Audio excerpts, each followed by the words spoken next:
Тілеуберген Кубатуллаұлы Жұмамұратов 1915 жылы Мойнақ районының Ақтария ауылында туылады.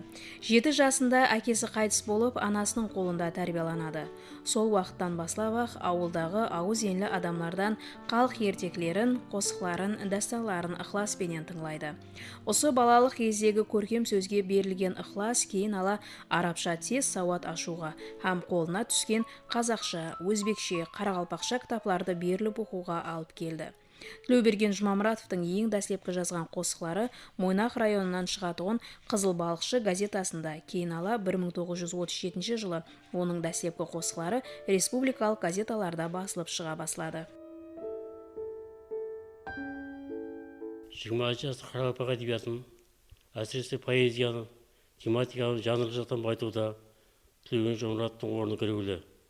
Шайырдың дөретушілігі хақында белгілі ғалымдар Сиражиддин Ахметов, Әбсай Пақратинов, Сарбұл Бақадирова, Тұрдой Мәмедниязов һәм басқа да ғалымдардың пікірлері бар. Олар Тілеуберген Жұмамұратовтың әдебиеттегі орны хақында дұрыс һәм орынды пікірлерін айтқан. Шайырдың бүгінгі кешегі 20-ға шамалас поэтикалық топтамалары баспада жарияланды.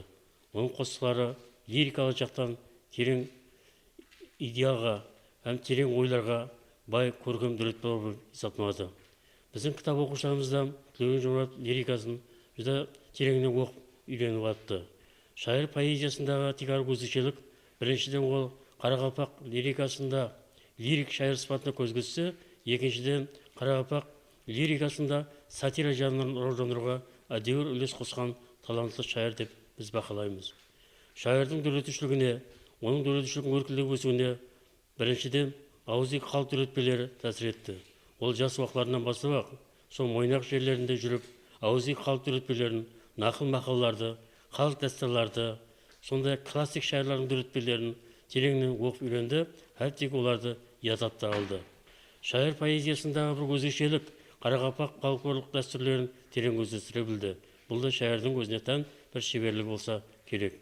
Сондай-ақ шайыр шығыс классик шайырлардың дөретпелерінде қарақалпақ тіліне аударуға әрекет істеді. Мәселен, Урудакидің шығармалары Беділ Хафыздың Омар-айым шығармаларында ол ятқа білетін еді.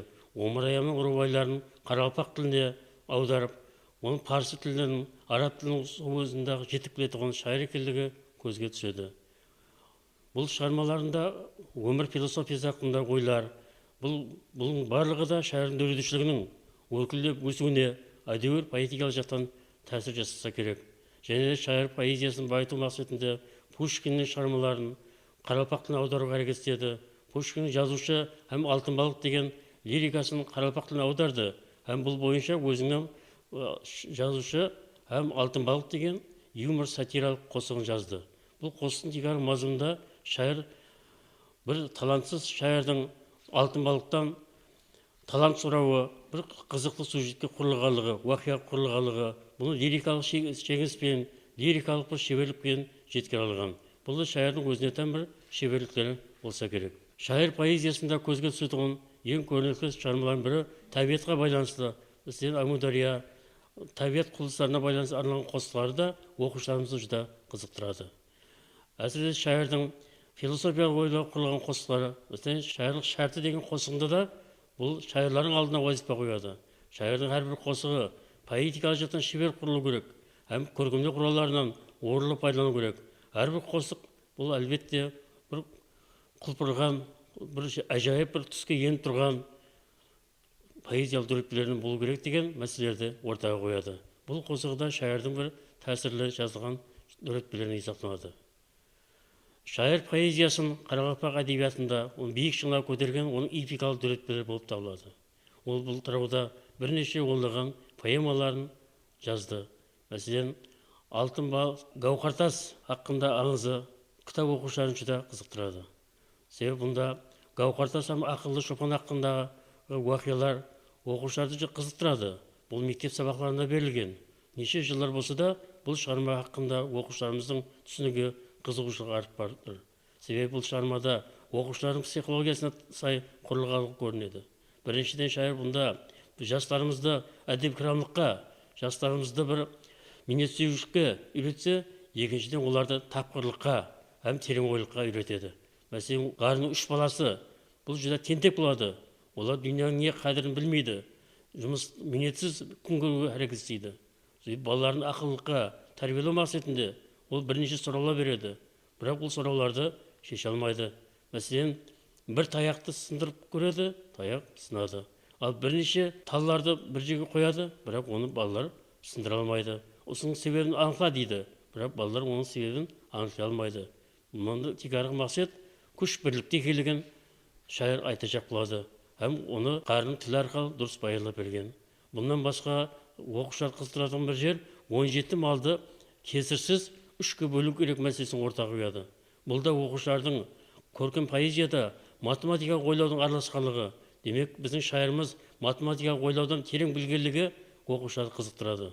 Бұл да бір қызықты сюжетке құрылғанлығы, оқушыларымызды да бір қызықтыратұғын дәрежедегі көркемділікте екенлігі әмеге түсінікті болып тұрыпты. Толқында Арал теңізі hakkınдағы қосылардан. Балалық өткен басымнан, ұйқыда көрген түс болып, суда да жүздім жасымнан, көккеде ұштым құс болып. Шағылаған шаңқай түслерде, теңізде жүзіп балықтай, есіріп жаслық күшлерге, ойнадық қалақ жалықпай, жылларды бүклеп жіпектей. Өткен біз таслап талайын, ғарылық алда түнектей, бұлдырайды қарайып. Аралға келдім оралып, көзімнен ытқып жас шықты, назланды толқын бұралып, салады еске жаслықты.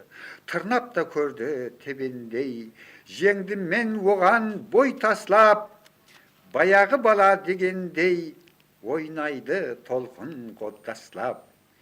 Теңселіп теңіз бұлқынған, созады көкке өртесін, тігеді кесте толқыннан, жамылдым жасыл көрпесін. Біледі толқын сүзуді, ешбірі оған үйретпей, қоймадым қарсы жүзуді, қалықлаған үйректей. Басыма моншақ шашады, қатар-қатары тізілген, толқынлар зырлап қашады, бір-бірінің ізінен. Алдына шығып қамалап, бірін-бірі қуады, қас қаққанша балалап, толқыннан толқын туады. Домаланған аршадай, әудіңлесіп келеді, талпынуға шаршамай, сыңқылдасып күледі. Тансысын ойнап тулайды, мың тілде сөйлеп тамаша, самалда шертті сырнайды, концертін көрдік оңаша. Тартынба теңіз солқылда, ләззет алдым күшіңнен, туылған жаман толқында, сүйсіндім қатты ішімнен. Деп тағы айттым достарға, жаслығым қайта оралды, шыққандай бәлент асқарға, тарқаттым сонша құмарды. Шайыр поэзиясындағы Киіктің екі лағы деген поэмасы да оқушыларымыз жүзі қызықтырады. Бұл поэмада бірінші табиғат мәселесіне болған оқушылардың сүйіспеншілігін атырса, екіншіден табиғатқа қамқорлық керектілігі, табиғаттағы әрқандай байлықты көздің қарашығында сақтау керек мәселесі идеясы ортаға қоя білген. Шығарманың сюжетінде бір киіктің анасы өліп қалып, екі оның лағын розымғар әкеп сақлайды. Оны Жәмет деген бала қарайды. Сол Жәметтің іс-әрекеті арқылы сол балалардағы ой-өрісті табиғатқа оның сүйіншілік сезімді арттырып барады.